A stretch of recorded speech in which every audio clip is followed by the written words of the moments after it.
মহিলাদের দুটি খারাপ গুণের কারণে, দুটি দোষের কারণে তারা জাহান্নামে সবচেয়ে বেশি যাবে বা বেশি যায়। এর ভিতরে একটা হলো তারা তুকফিরনাল লানা ও তাকফুরনাল আশির। তিনি বলেছেন তোমরা মহিলারা বেশি বেশি করে লানত দাও, অভিশাপ দাও। এটা একটা রোগ। কথায় কথায় এটা পুরুষের মধ্যেও আছে এই রোগ, কিন্তু নারীদের মধ্যে স্পেশালি বিশেষভাবে এই দোষটা অনেক বেশি, যে কথায় কথায় লানত দেওয়া, চট করে রাগ হয়ে স্বামীকে, বাবাকে, সন্তানকে, ছেলে মেয়েকে, সংসারকে, এটাকে সেটাকে অভিশাপ দেওয়া, বদদোয়া করা, গজব দেওয়া, ঠাড়া দেওয়া, এরকম খারাপ উক্তিগুলা, অভিশাপগুলা বেশি বেশি দেওয়া, এটা জাহান্নামে যাওয়ার কারণ। আর আরেকটা হলো তাকফুরনাল আশির, স্বামীর নাশুকুরি করা। পুরুষদের মধ্যেও এই রোগ আছে। পুরুষও নাশুকুরি করলে তার ঠিকানা জাহান্নাম হবে, এতে কোনো সন্দেহ নাই। অনেক পুরুষ আছে যে তার মহিলা, তার স্ত্রীর সাথে তার সম্পর্ক ভালো, স্ত্রী সব দিক থেকে ভালো, একদিন একটু উল্টাপাল্টা হলে সে সাথে সাথে সারা বছরের সকল অবদানকে অস্বীকার করে। সারা বছর বেচারি যে ভালো ছিল এটা আর স্বীকার করে না। একদিন তরকারিটা খারাপ হলে আর 10 দিন যে ভালো হয়েছে ওটার কথা সে ভুলে যায়। এরকম নিমক হারাম পুরুষও আছে। কিন্তু নবী করিম সাল্লাল্লাহু আলাইহি ওয়াসাল্লাম এই হাদিস থেকে বোঝা যায় যে আমাদের মা বোনদের মধ্যে এই রোগটা তুলনামূলকভাবে বেশি, যে তারা পুরুষদের বিশেষ করে তার স্বামীদের তারা নেয়ামতকে অস্বীকার করে ফেলে খুব তাড়াতাড়ি। আর এটি তাদের জাহান্নামে যাওয়ার অন্যতম কারণ। এই জন্য আমাদের মা বোনদের জন্য এই দুটি অ্যালার্মিং পয়েন্ট, যে আসুন আমরা কোনো অবস্থাতে আমাদের সন্তানরা, আমাদের স্বামী, আমাদের মা বাবা, সংসার বা অন্য কোনো কিছুকে আমরা গালিগালাজ করা, বদদোয়া দেওয়া, ঠাড়া দেওয়া, আপনার অভিশাপ করা, আল্লাহর লানতের কথা বলা, এগুলো আমরা কখনো করবো না। এরপরে সাবধান থাকবো।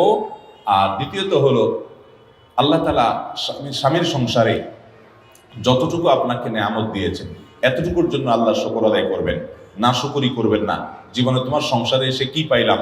কিছুই পাইলাম না, আমার পুরো জীবন শেষ হয়ে গেছে, অথচ আমি তোমার সংসারে সুখের দেখাই পাইলাম না, এরকম কোনো কথা আমাদের মা বোনরা আমরা বলবো না। বরং আল্লাহ তাআলা আমাকে যে অবস্থায় রেখেছেন সে অবস্থা আমরা শুকর আদায় করব।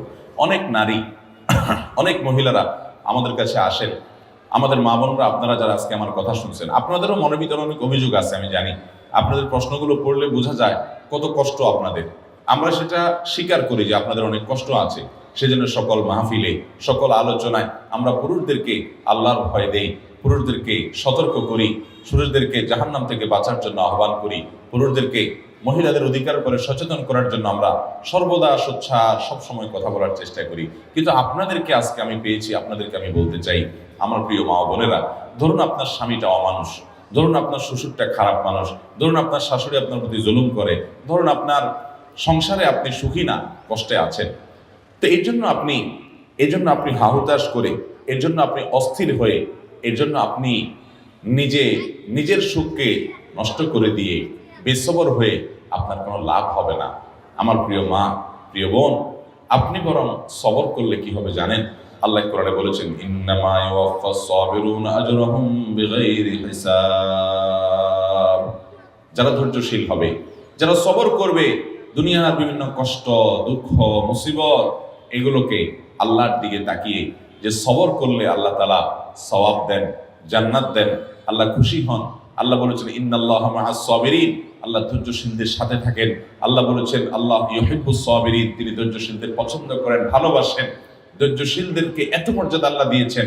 আল্লাহর কাছ থেকে সওয়াবের আশায় যারা একটু ধৈর্য ধারণ করে, সবর করে, হজম করে নেয়, ঢোক গিলে নেয়, নিয়ন্ত্রণ করে নেয়, মেনে নেয়, মানায় নেয় নিজেকে, এই মানুষগুলো, তাদের সম্পর্কে আল্লাহ বলেছেন ইন্নামা ইউওয়াফাস সাবিরুনা আজরাহুম বিগাইরি হিসাব। ধৈর্যশীলদের বিনিময় আল্লাহ রাব্বুল আলামিন হিসাব ছাড়া দিবেন। কোনো হিসাব করে আপনাদেরকে দিবেন না।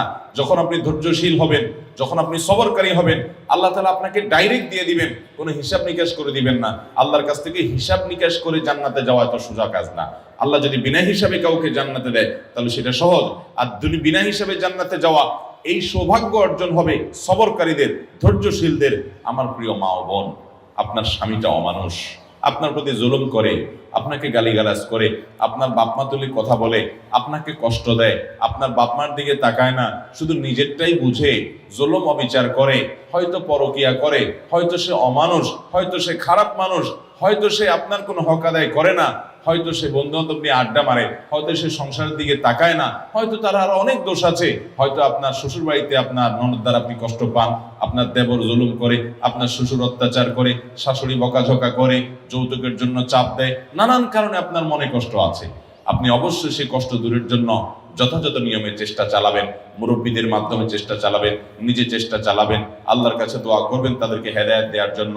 যদি সীমা লঙ্ঘন তারা করে ফেলে, অবিচার সীমা ছাড়া চলে যায়, তাহলে আপনি অবশ্যই বিচারের ব্যবস্থাও করতে পারেন। 30 বছর জুলুম সহ্য করেছেন, 40 বছর সাংসারিক জীবনে জুলুম সহ্য করেছেন। এই তো আমার কাছে এমন নারীও এসেছেন, এসে মনের দুঃখে ফোনে এক ভদ্র মহিলা আমাকে বললেন যে হুজুর, মানুষের জীবনে দুঃখ থাকে একদিকে, আমাকে আল্লাহ সব দিক থেকে দুঃখের মধ্যে রেখেছেন, পরীক্ষার মধ্যে ফেলেছেন। কিভাবে? বললেন যে বাবার বাড়িতে কোনো ঠিকানা নাই যাওয়ার, এবং সেখানে থাকার কোনো ব্যবস্থা সুযোগ আমার নাই। স্বামী আমার অমানুষ যত রকম হতে পারে, পরকীয়া শুধু করে না, আমার ঘরে অন্য মেয়েদেরকে নিয়ে তাদের সাথে হারাম সম্পর্ক করে। একজন নারীর জন্য এটা কত বড় বেদনা। শুধু আমার ঘরে না, আমার কক্ষ থেকে আমাকে বের করে দিয়ে সেখানে সেটা দখল করে সে। এটা যে একজন মহিলার জন্য কত কষ্টের হুজুর, সেটা আপনাকে বলে বোঝানো যাবে না। এরপরে বললেন যে আচ্ছা ভালো, স্বামীটা খারাপ গেল, আমি সবর করলাম, আমার ছেলে মেয়ে বড় হয়েছে।